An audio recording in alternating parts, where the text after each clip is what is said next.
Shalom. Apa kabar semuanya? Saya percaya bahwa kita semua kabar luar biasa karena Tuhan kita adalah Tuhan yang luar biasa. Amin. Puji Tuhan, saya bersyukur bisa bersama dengan jemaat Tuhan di tempat ini. Dan kita akan belajar dari kebenaran firman Tuhan. Namun sebelumnya kita akan berdoa. Bapa di surga, kami mengucap syukur buat setiap kesempatan Tuhan berikan kepada kami untuk datang kepada Tuhan, memuji menyembah Tuhan, terlebih ketika kami diberikan kesempatan untuk mendengarkan apa yang menjadi isi hati Tuhan kepada kami. Kami berdoa Tuhan, Engkau yang menolong kami dengan pekerjaan Roh Kudus yang terus membimbing kami agar kami memiliki pemahaman yang benar akan firman-Mu, sehingga kami sungguh-sungguh hidup di dalamnya. Hidup kami dibentuk, hidup kami diubahkan, hidup kami sejalan dengan apa yang menjadi kehendak Tuhan dalam hidup kami.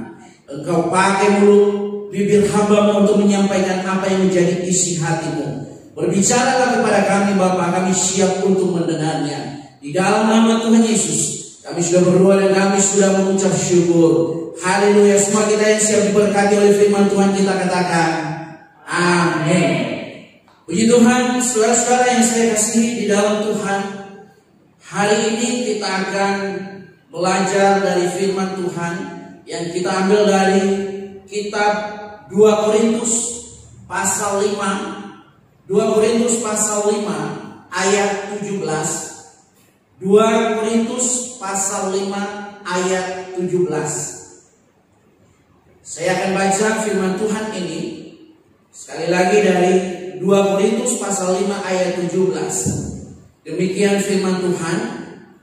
Jadi siapa yang ada di dalam Kristus, ia adalah ciptaan baru, yang lama sudah berlalu, sesungguhnya yang baru sudah datang. Jadi siapa yang ada di dalam Kristus, ia adalah ciptaan baru, yang lama sudah berlalu, sesungguhnya yang baru sudah datang. Kita akan belajar dengan satu judul dari renungan hari ini, yaitu ciptaan baru. Apa itu ciptaan baru? Saudara-saudara yang saya kasihi di dalam Tuhan, ciptaan baru itu ada dua hal pengertiannya. Yang pertama adalah sesuatu yang belum ada, lalu kemudian dijadikan sehingga menjadi sesuatu yang baru. Itu disebut sebagai ciptaan baru. Yang kedua, ciptaan baru juga bisa diartikan bahwa sesuatu yang sudah berbentuk tetapi kemudian diubahkan menjadi sesuatu ciptaan yang baru, menjadi sesuatu produk yang baru. Jadi sama halnya Bapak Ibu dan Saudara yang saya kasih di dalam Tuhan, ketika kita punya sampah di rumah masing-masing, lalu kemudian kita membuang sampah di tempat pembuangan sampah, lalu kemudian ada para pemulung memungut sampah itu, dan kemudian mereka menjual ke tempat penjualan barang bekas, dan oleh pembeli itu kemudian dia jual lagi sampai akhirnya sampai di pabrik. Dan ketika sampai di pabrik, kemudian barang yang tadinya sudah di tempat sampah kemudian diubah menjadi sesuatu yang baru, sesuatu yang bernilai. Itu disebut sebagai ciptaan baru. Jadi jemaat yang dikasihi Tuhan, hidup kita di dalam Kristus adalah ciptaan baru. Artinya apa? Hidup kita yang lama tadi hidup di dalam dosa. Kita seharusnya dihukum akibat dosa kita. Maka kemudian Tuhan memungut kita. Kalau ibarat sampah tadi, Tuhan memungut kita di tempat, di tengah-tengah lumpur, di tempat yang tidak layak. Yesus datang di dunia ini, dia mengubahkan hidup kita. Dia menjadikan kita sebagai ciptaan yang baru di dalam Kristus. Jadi oleh sebab itu, saudara-saudara yang saya kasihi di dalam Tuhan, sebagai ciptaan baru, ada beberapa hal yang Tuhan inginkan di dalam kehidupan kita. Tapi sebelumnya saya mau katakan bahwa tentu siapapun manusia di dunia ini menginginkan yang namanya baru. Amin. Menghendaki sesuatu yang baru, ingin rumah baru, ingin kendaraan yang baru, ingin pekerjaan yang baru dan lain sebagainya. Kecuali kecuali nih, ya, yang sudah punya istri, punya suami, jangan menginginkan istri baru atau suami baru. Ya, itu terkutuk di hadapan Tuhan, ya. Jadi semua kita ingin yang baru kecuali yang satu tadi yang saya katakan, ya. Jadi ciptaan baru, kita dijadikan ciptaan baru karena Yesus sendiri yang telah membayar lunas dosa kita. Di dalam kitab 1 Korintus pasal 6 ayat 20 dikatakan di situ, sebab kamu telah dibeli dan harganya telah lunas dibayar, karena itu muliakanlah Allah dengan tubuhmu. Allah telah menjadikan kita sebagai ciptaan baru karena kita yang tadinya berutang dosa, kita yang seharusnya dihukum akibat dosa kita, akibat pelanggaran kita. Maka firman Tuhan katakan, kita telah dibeli dan harganya telah dibayar lunas oleh apa? Oleh pengorbanan Yesus Kristus di atas kayu salib. Jadi jangan main-main Bapak Ibu dan Saudara yang saya kasih di dalam Tuhan. Kita dijadikan ciptaan baru lewat suatu pengorbanan. Nilainya tidak bisa dibandingkan dengan emas, dengan permata. Tetapi pengorbanan Yesus di atas kayu salib, itulah pembayaran lunas atas dosa-dosa kita. Maka sehingga kita disebut sebagai ciptaan baru. Oleh sebab itu, jemaat yang dikasihi Tuhan, sebagai ciptaan baru, kalau bicara sesuatu yang baru, kalau mesin yang baru tentu tarikannya kuat, ya. Kalau umpamanya barang-barang yang baru tentu masih semuanya serba bertenaga, punya energi. Oleh sebab itu, kita sebagai ciptaan baru, Tuhan berharap di dalam kehidupan kita, Tuhan menginginkan dua hal. Yang pertama adalah kita harus memuliakan Tuhan. Di dalam 1 Korintus pasal 6 ayat 20 tadi, maka muliakanlah Tuhan. Bagaimana kita memuliakan Tuhan? Ya, kita harus memuliakan Tuhan dengan bersyukur. Firman Tuhan katakan, mengucap syukurlah dalam segala hal. Ketika kita bersyukur itu berarti kita sudah memuliakan Tuhan. Apapun keadaan kita hari-hari ini, kita harus tetap bersyukur kepada Tuhan.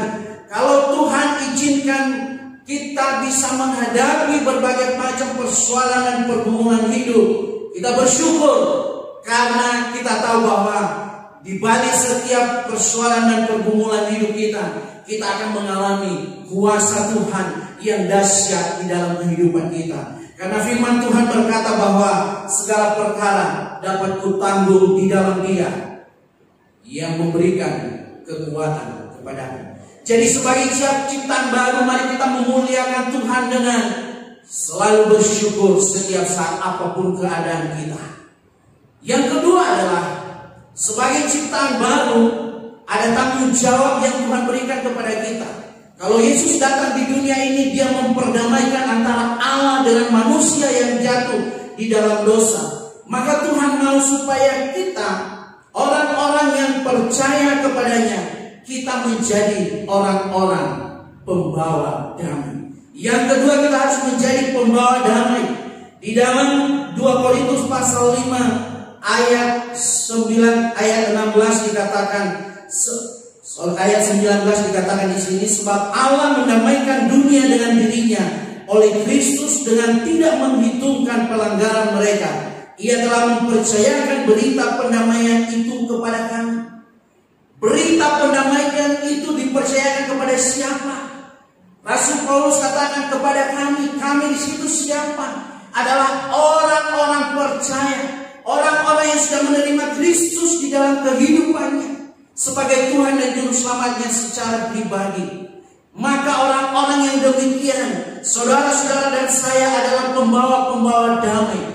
Kita harus membawa damai kepada dunia ini. Dunia yang saat ini penuh dengan krisis, dunia yang saat ini penuh dengan ketidakpastian. Tugas kita sebagai orang percaya, tugas kita, tanggung jawab kita sebagai ciptaan baru, kita harus membawa damai. Ada banyak keluarga-keluarga di sekitar kita yang mungkin sudah di ujung tanduk perceraian. Ada banyak orang-orang di sekitar kita yang mungkin sudah diambang stres, diambang kehidupan depresi. Mereka itu ada di sekitar kita. Kadang-kadang kita tidak peka dengan hal-hal seperti itu. Tetapi firman Tuhan mengajarkan kita hari ini.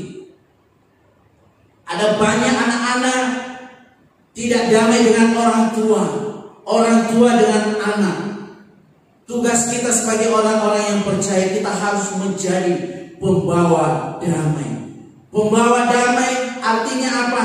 Kita membawa kesejahteraan, membawa sukacita, memperbaiki yang rusak menjadi sesuatu yang bisa dipakai kembali, memperbaiki sesuatu yang sudah hampir hancur menjadi sesuatu yang baru yang mendatangkan damai sejahtera. Oleh sebab itu, jemaat yang dikasihi Tuhan, saya percaya bahwa kita sebagai anak-anak Tuhan, kita adalah pembawa damai. Dimanapun kita berada, apakah itu di tempat pekerjaan kita masing-masing, di lingkungan saudara-saudara kita masing-masing, di lingkungan RT RW kita, atau mungkin itu di dunia usaha kita yang punya bisnis, mungkin di tempat usaha kita. Ada banyak mungkin antara karyawan, antara majikan dengan karyawan. Kita hadir di sana bukan secara kebetulan. Kita harus menjadi pembawa damai. Ini adalah tugas dan tanggung jawab kita, karena waktunya sudah dekat.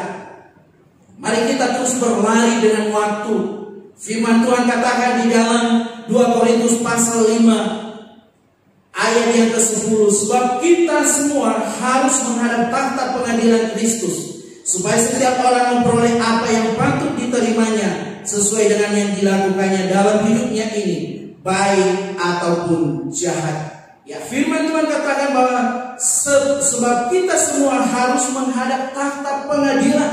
Kita akan mempertanggungjawabkan hidup kita masing-masing. Maka oleh sebab itu, selagi masih ada kesempatan, mari kita mempergunakan waktu ini sebaik-baiknya, menjadi pembawa damai dimanapun kita berada. Dan damai yang sesungguhnya itu adalah ketika kita mau membawa damai yang diberikan oleh Kristus kepada kita. Karena damai di luar dari Kristus itu tidak akan membawa dampak apa-apa. Tetapi damai di dalam Yesus Kristus itu akan membawa perubahan yang luar biasa. Baik itu di dalam keluarga, di dalam kehidupan pribadi, di dalam pekerjaan, dan di dalam segala hal kehidupan manusia. Ketika kita punya damai Kristus, maka kita akan memiliki apapun yang kita rindukan di dalam kehidupan kita. Jadi sebagai ciptaan baru, mari kita terus bersyukur. Dan yang kedua adalah sebagai ciptaan baru, mari kita menjadi pembawa damai. Jadilah pembawa damai di tempat dimanapun kita berada. Tuhan Yesus memberkati kita semuanya. Mari kita berdoa. Bapa di surga, kami mengucap syukur buat firman-Mu, karena kami adalah ciptaan baru. Engkau telah menebus kami dan membayar kami dengan lunas melalui pengorbanan-Mu di kayu salib. Ajar kami untuk terus memuliakan Engkau Tuhan, lewat ucapan syukur kami setiap hari. Dan Tuhan, Engkau mampukan kami menjadi pembawa-pembawa damai dimanapun kami berada. Meteraikan kebenaran firman-Mu dalam kehidupan jemaat-Mu. Kau berkati mereka dalam pekerjaan, usaha, keluarga mereka. Apapun yang mereka kerjakan, penyertaan-Mu di dalamnya akan nyata. Dan itu yang membuat hidup mereka berhasil. Jadikan mereka pembawa-pembawa damai yang akan membawa sukacita di dalam kehidupan setiap orang, sehingga semakin banyak jiwa-jiwa yang mengenal Tuhan. Engkau berkati seluruh pelayanan gereja-Mu, Lighthouse di tempat ini, sampai nama-Mu ditinggikan, dipermuliakan lewat pelayanan ini dan lewat jemaat Tuhan di tempat ini. Di dalam nama Tuhan Yesus kami sudah berdoa dan kami sudah mengucap syukur. Haleluya. Semua kita sudah diberkati, kita katakan amin.